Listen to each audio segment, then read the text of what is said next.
Балдар күнүнө карата бүтүн Кыргызстан эмгек саясий партиясы укмуштуудай салтанат өткөрдү. Эстрада жылдыздары Буратино спектаклиндеги каармандарды аткарышып, балдарга жамандык менен жакшылык эмне, ачкөздүк менен кеңпейилдикти айырмалап билүүнү көрсөтүп беришти. Иш-чара Бишкектеги Чыңгыз Айтматов атындагы Орус драм театрында өтүп, Буратинонун күйөрмандары эстрада жылдыздары менен бактылуу балалыкка урулушту. Бүтүн Кыргызстан эмгек саясий партиясынын аткаруу комитетинин төрагасы Дүйшөн Сооронбаев менен партиянын Ленин району боюнча координатору Вячеслав Хан балдарды, ата-энелерди майрамы менен куттуктап, ийгиликтерди каалап өтүштү.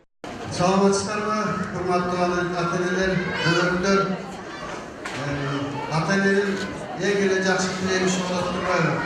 Баарысыз балдарыңыз болсун экен. Ата-эненин бактысы дагы ошол жашоочтагы балдарына тиешелүү болот экен. Балдары канчалык жакшы болсо, ата-эне ошончолук табайлуу бактылуу болот экен. Ошол эки нерсени ошол жерде отурган баарыбыздарга каалап элем.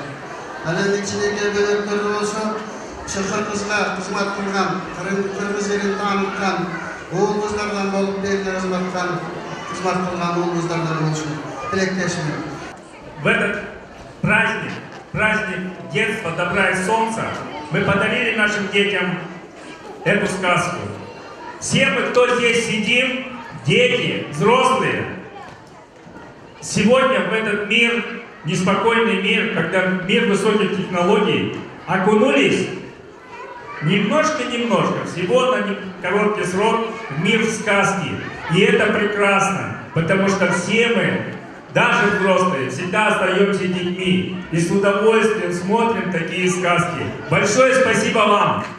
Мирбек Атабеков, Неля Урмат Усенов жана башка эстрада жылдыздары бул куттуктоолорго кошулуп, балдардын көңүлүн алышты. Буратино спектаклин Бишкек шаарынын 600 балдары келип көрүштү. Оюндун соңунда балдарга бекер бал муздак таратылып, бүтүн Кыргызстан эмгек партиясынын балдарга майрамдык белеги болду.